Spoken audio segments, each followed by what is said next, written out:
What is happening, guys? Welcome back to the channel. Today, mini bike action.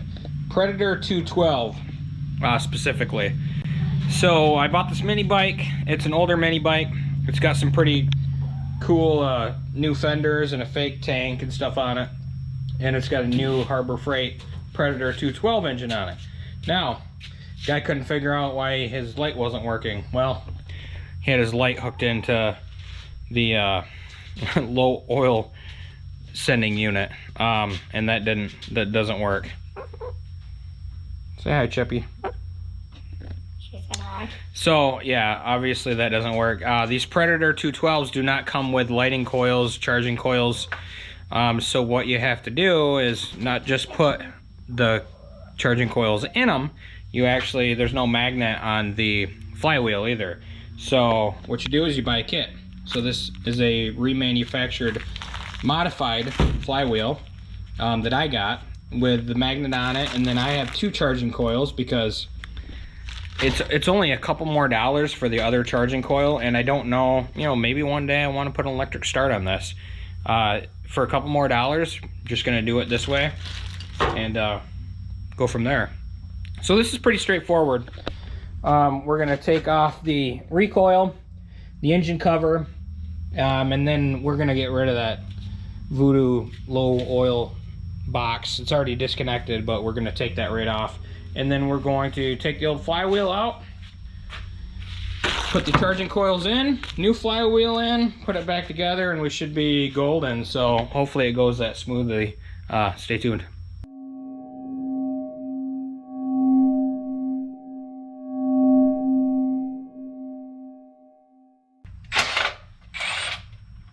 Eight mils hold the recoil on.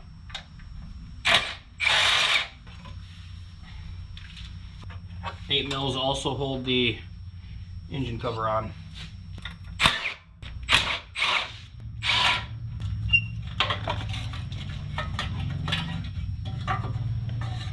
I want to get rid of that switch altogether. Alright, so the stock kill switch here I just popped out of the engine cover. I'm probably going to cut that clean off and just, because I don't need that switch because I put the other switch up here. So 3/4 inch socket.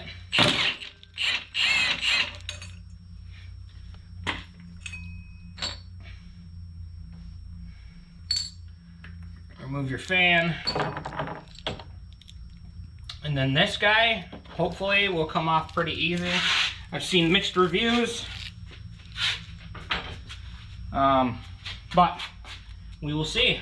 Try it with my softest one first.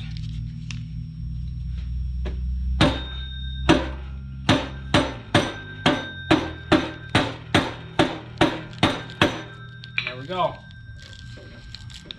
Easy as that. That's all that is a flooring mallet. That's all it is. So, old one's out. Let's get the new one ready. Well, there's nothing really ready that you got to do, but I'll show you the difference. So you got your ignition coil magnet here. Same thing with the new one, but the big thing is on the inside here, you don't have your magnet for the charging coil. So that's why we got this one. I don't know, I'm sure you could do it yourself. Buy the magnets, put them in here, maybe for a little cheaper, but I mean, this kit was 50 bucks. I didn't think that was bad. So, it did have a disclaimer about not sitting up there as far. So we'll just see. They said they talked to the manufacturer, and in most cases this is going to be fine, but we'll see. But anyway, so that one's good to go. So here, the charging coils. So there's spots right on the motor already for them. So these coils here come complete with the bolts. So I'll show you how these guys are going to go. 10 mil bolts it looks like. Need a break. It's a little warm here. Alright, back to it. Okay, so these guys, super simple. Just like that. One here and one there. And then the 10 mil bolts will go in there and keep them tight, but I'm actually gonna go get some Loctite a second. because obviously the last thing you want is these bolts working their way out. So I'm just going to use some blue Loctite. All right, coils are in there, and then if you're wondering about the wire, I placed them in a certain spot to where there's a little notch right here.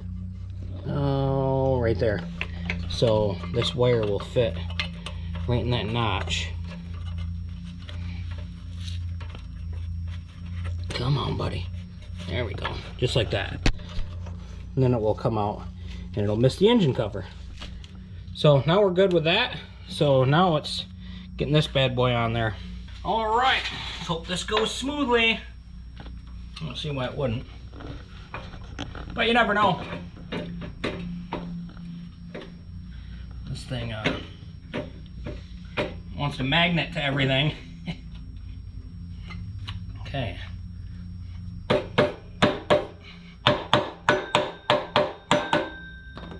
Never doing this before, I don't know how far you want it to slide on there, so. Okay. So there's pegs on the back here that are supposed to fit in the flywheel, but they're different orientation on this one, so it's not gonna work. You can see this one has 3 divots, this one's got 4. So this fan, I mean, even if I took these divots off, it's still not gonna fit in there because of this design, so I'd still have to cut it out. I don't want to do that, so well, let me think about it. Maybe I will. Yeah, I will. Okay, so I'm going to cut these divots off, and I'm going to cut this out just a little bit more on the one side, and then we'll check back in. All right, so on the back of the fan here, I just ground down the 3 nubs, and actually, to my surprise, I didn't even have to do anything to the middle. Now I'm just going to have to, eyeball it to where it's pretty straight, and then put this guy on here. And then hopefully this tightens down with no problems. Got this monster of an impact here. I'll have to turn it all the way down. There we go. All right. Here we go. Here goes nothing. Yeah, gonna have to be a little stronger than that.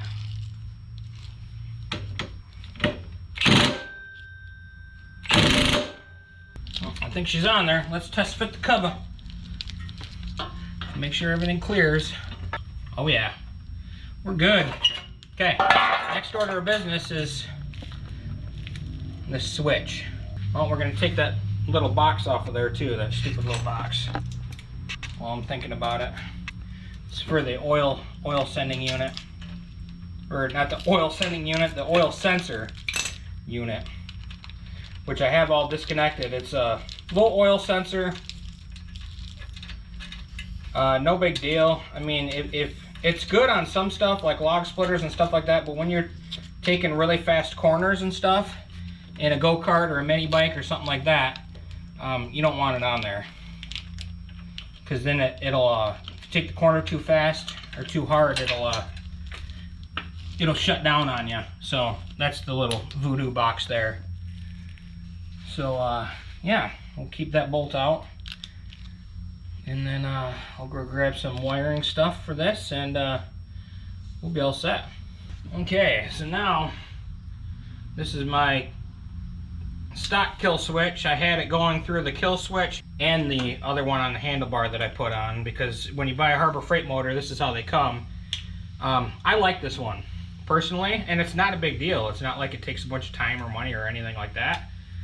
So that's what we're gonna do. We're gonna finish hooking this guy up without that stock Predator switch on there.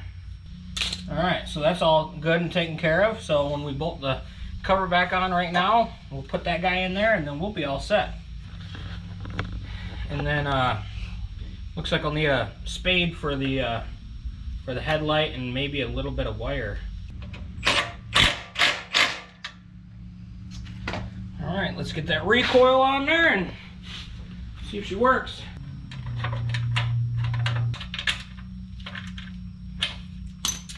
Alright, first before I hook the charging coil up to anything, we're going to make sure the engine runs.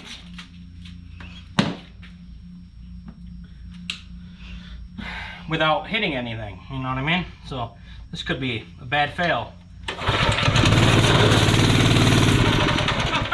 Jeez, what happened? Let's try it again.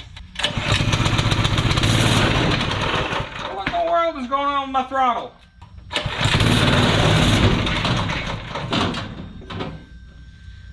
What the heck? Oh man. Well, I just ran right over your broom. Okay, so that part was simple to fix. So when I put the cover back on, little spring in the back, I had that behind it, so it was putting pressure on it. So I constantly wanted to go. So now, here are your charging coils out, positive, ground, and I ran it up. I'm reusing the kill switch here as an on-off switch for the headlight, just so I have the option. So we're good. Obviously, though, it's going to mean opposite, because if it's off, the light's going to be on because it's making the connection through, but only I need to know that. So let's fire her up. Take a ride.